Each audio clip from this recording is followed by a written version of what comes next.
Israeli সাংবাদিক রনেন বার্গম্যানের লেখা বইয়ে ইসরায়েল গেল ৭০ বছরে অবৈধ দখলদারিত্ব টিকিয়ে রাখতে যেসব গুপ্ত হত্যা করেছে তার বিবরণ রয়েছে। ইসরায়েল প্রতিষ্ঠার পর ২৭০০ জনকে তেল আবিব গুপ্ত হত্যা করে বলে উল্লেখ আছে বইটিতে। নিহতদের বেশিরভাগই ছিলেন ফিলিস্তিনের প্রথম সারির নেতা। ফিলিস্তিনের সাবেক প্রেসিডেন্ট ইয়াসির আরাফাতকে বিষাক্ত তেজস্ক্রিয় পদার্থ দিয়ে হত্যার জন্য ইসরায়েলকেই দায়ী করা হয়।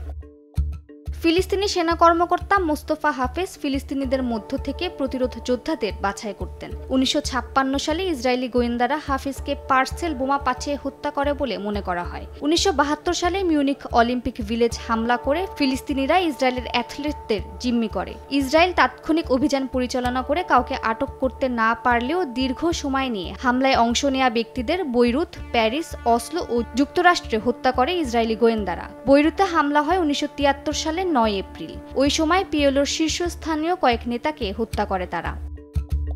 ১৯৮৮ সালে ফাতা আন্দোলনের নেতা আবু জিহাদ এবং ১৯৯৫ সালে ফাতি সাকিকিকে গুলি করে হত্যা করে মোসাদের সদস্যরা। সাবেক প্রধানমন্ত্রী আইজাক রাবিন নিহত হওয়ার পর হামাসের বোম স্কোয়াডের সদস্য ইয়াহিয়া আয়েশকে ১৯৯৬ সালে গাজায় হত্যা করা হয়। হামাস নেতা খালেদ মেশালকেও কয়েকবার হত্যার চেষ্টা করেছিল ইসরায়েলি গোয়েন্দারা। একবার জর্ডানে তার উপর বিষ প্রয়োগ করা হয়েছিল, তবে শেষ পর্যন্ত মেশাল বেঁচে যান। ইসরায়েলি বন্দি বিনিময়ের জটিল এক খেলায় ইসরায়েলিদের কাছ থেকে সেই বিষ নিরোধক ওষুধ আনিয়ে মেশালের জীবন বাঁচানো হয়। খোদ মোসাদের প্রধান ড্যানি ইয়াটম সেই ওষুধ বহন করে নিয়ে যান আম্মানে।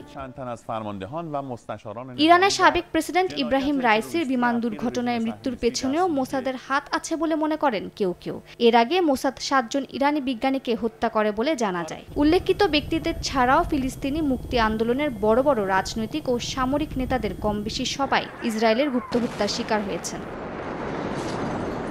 মালিহা সুহরাওয়ার্দী, সময় সংবাদ।